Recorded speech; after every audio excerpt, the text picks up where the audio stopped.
Bonjour chers abonnés, c'est encore Zungrana Sibila pour égayer votre journée. Si vous êtes nouveau, n'hésitez pas à vous abonner et à cliquer sur la cloche de notification. Je suis encore là aujourd'hui pour vous conter une petite histoire pleine d'enseignements. Suivez plutôt.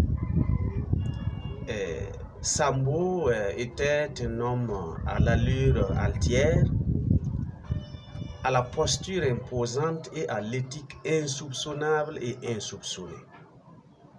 Du moins, c'est ce que pensaient ses amis du quartier et du grain. Sambo était un homme sage, c'était le sage du grain, c'était le donneur de leçons, c'était en plus l'homme à l'éthique incritiquable. Il ne manquait pas de fustiger, de proférer des mots désobligeants à l'endroit de ceux qui faisaient souvent des virées nocturnes dans les maisons de joie pour goûter quelques repos auprès de maîtresses de ces lieux. Mais qui était Sambo au juste? Est-ce que Sambo était un homme exempt de reproches? Une nuit, la nuit du déshonneur, la nuit de l'humiliation, la nuit de la révélation. Alors cette nuit-là, un ami du grain se promenait dans le quartier et il alla passer devant la maison de joie en question. Qui est-ce qu'il vit?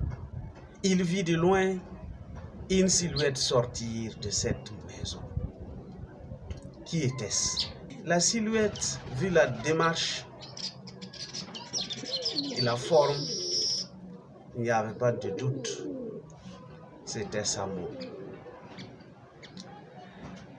Alors cet ami l'appela de loin par son nom. Il l'appela, mais Sambo, ne voulant pas se faire découvrir, changea de démarche. Il devint subitement claudiquant et il retourna le képi qu'il portait de sorte à avoir la visière à la nuque. Pour simuler un autre personnage. Mais c'était sans compter avec la détermination de cet ami à découvrir réellement qui c'était. Il s'approcha et braqua le phare de sa moto sur lui. Quelle ne fut pas sa surprise? C'était bien Sambo. Il dit alors c'est donc toi Sambo, Sambo le sage, Sambo l'exempt de critique, Sambo le donneur de leçons. C'est donc toi qui passais ton temps à insulter et à récriminer ceux qui passaient dans ces lieux. Quelle leçon peut-on tirer de cette histoire? Quel enseignement peut-on puiser de ce que je viens de conter? Alors, ce qu'on peut dire de cette histoire, sois clair, sois clair, sois clair et ta vie c'est clair. Et un adage dit que il ne faut jamais se moquer de celui qui se noie alors qu'on n'a pas encore traversé le fleuve. Il ne faut non plus jamais dire jamais. Samo, donc, qui était le sage dans l'apparence, passait souvent par ces lieux pour goûter, pour se délecter alors de ces délices,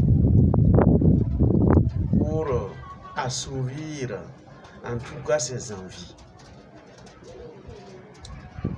Il faut joindre l'acte à la parole. Nous ne devons pas être des faux. Tâchons de faire ce que nous disons. Tâchons d'être ce que nous voulons que les autres soient. Soyons des hommes vrais pour éviter toute humiliation un jour. Voilà ce que je pouvais dire de cette histoire. À la prochaine pour d'autres vidéos. N'oubliez pas de vous abonner et de cliquer sur la cloche de notification.